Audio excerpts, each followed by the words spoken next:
चलिए आज quantum mechanics की उस अजीब और हैरान कर देने वाली दुनिया में चलते हैं। एक ऐसी दुनिया जहां हमारे रोजमर्रा के नियम काम नहीं करते और हकीकत एक पहेली की तरह लगती है। आइए इस रहस्य को मिलकर सुलझाते हैं।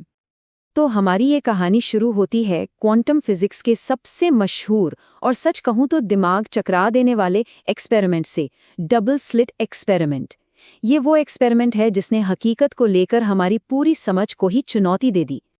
ये एक्सपेरिमेंट एक बहुत ही बुनियादी सवाल पूछता है कि कोई भी चीज़, कोई भी पदार्थ जब इस दुनिया में एक जगह से दूसरी जगह जाता है तो वो कैसे बर्ताव करता है। क्या वो एक छोटी सी गोली की तरह सॉलिड होता है या फिर पानी की लहरों की तरह फैला हुआ। देखिए, क्लासिकल फिजिक्स के हिसाब से तो दो ही बातें हो सकती हैं। अगर हम कण, मान लीजिए रेत के दाने, दो छोटे छोटे छेदों से फेंकें तो दीवार पर क्या मिलेगा? सीधी सी बात है, ठीक उन छेदों के पीछे रेत के दो ढेर मिलेंगे।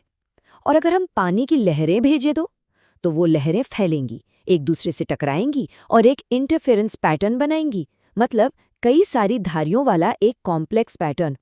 यहां तक तो सब सीधा साधा लगता है ना? लेकिन असली कहानी तो अब शुरू होती है। क्वांटम दुनिया अपना जादू दिखाना शुरू करती है जब हम इलेक्ट्रॉन्स को फायर करते हैं एक एक करके। अब हम जानते हैं कि इलेक्ट्रॉन तो पदार्थ के छोटे छोटे कण होते हैं, तो लॉजिक तो यही कहता है कि अगर हम उन्हें एक एक करके भेजेंगे तो दीवार पर दो ही धारियां मिलनी चाहिए, ठीक वैसे ही जैसे रेत के दानों के साथ हुआ था, राइट?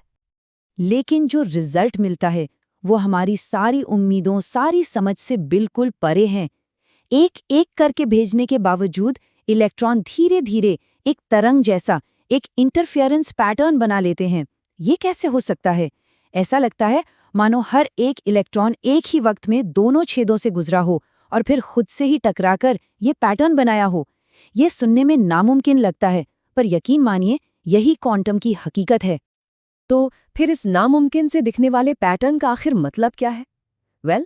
इसका जवाब क्वांटम मैकेनिक्स के सबसे बुनियादी और चौंकाने वाले आइडिया में छिपा है।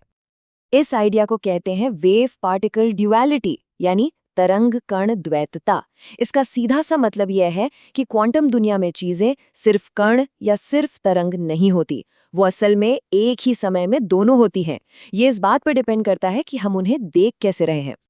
और जो बात इसे और भी हैरान कर देती है वो ये कि ये दोनों नेचर, कण वाला और तरंग वाला, एक दूसरे के बिल्कुल उल्टे हैं। देखिए, एक कण की एक फिक्स जगह होती है, जैसे कोई छोटी सी गेंद। दूसरी तरफ एक तरंग, वो तो फैली हुई होती है, जैसे तालाब में लहरें। और फिर भी एक छोटा सा इलेक्ट्रॉन ये दोनों ही रूप एक साथ रख सकता है। अच्छा, तो अगर हर चीज में एक छुपी हुई वेव है, एक तरंग वाली नेचर है, तो इससे कंट्रोल करने वाला कोई नियम भी तो होना चाहिए।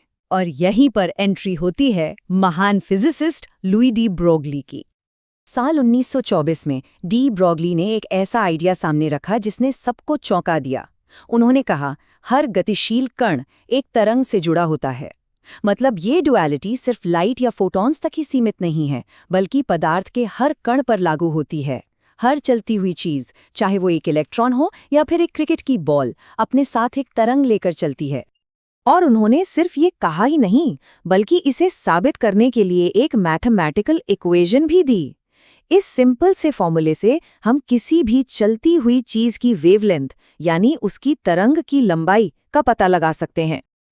अब यहाँ एक बहुत ही जाहिर सा सवाल उठता है, अगर हर चीज में तरंग है तो जब कोई गेंदबाज बॉल फेंकता है तो वो हमें लहरों की तरह क्यों नहीं दिखती? इसका जवाब छिपा है उस चीज के मास और उसकी स्पीड में। जब हम डी ब्रोगली का फॉर्मूला एक इलेक्ट्रॉन पर लगाते हैं तो उसकी वेवलेंथ निकलकर आती है करीब 0.36 नैनोमीटर। हाँ, ये बहुत छोटी है, लेकिन ये एक्सरे के बराबर है और इसे मापा जा सकता है। और यही वजह है कि इलेक्ट्रॉन तरंगों जैसा बर्ताव दिखाते हैं। लेकिन जब हम यही कैलकुलेशन एक क्रिकेट बॉल के लिए करते हैं तो उसकी वेवलेंथ आती है लगभग 10 की पावर -35 मीटर्स।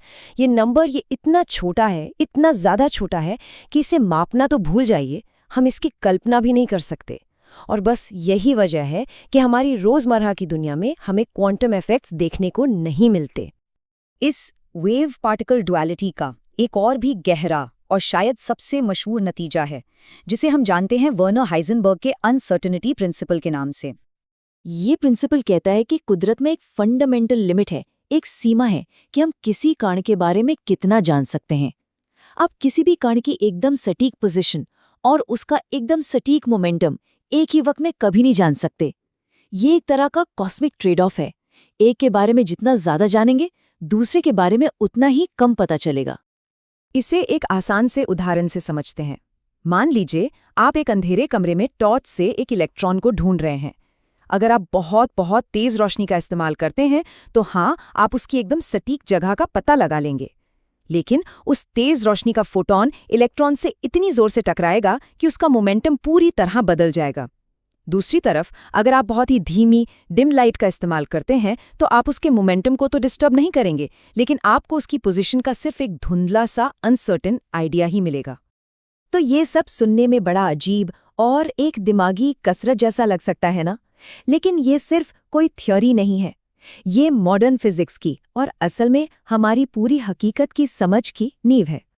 यही सिद्धांत हमें समझाते हैं कि एटम स्टेबल क्यों होते हैं और क्यों इलेक्ट्रॉन न्यूक्लियस के अंदर नहीं गिर जाते। इन्हीं प्रिंसिपल्स की वजह से हम लेज़र, सेमीकंडक्टर्स और आने वाले कल की क्वांटम कंप्यूटर्स जैसी टेक्नोलॉजी बना पाए हैं।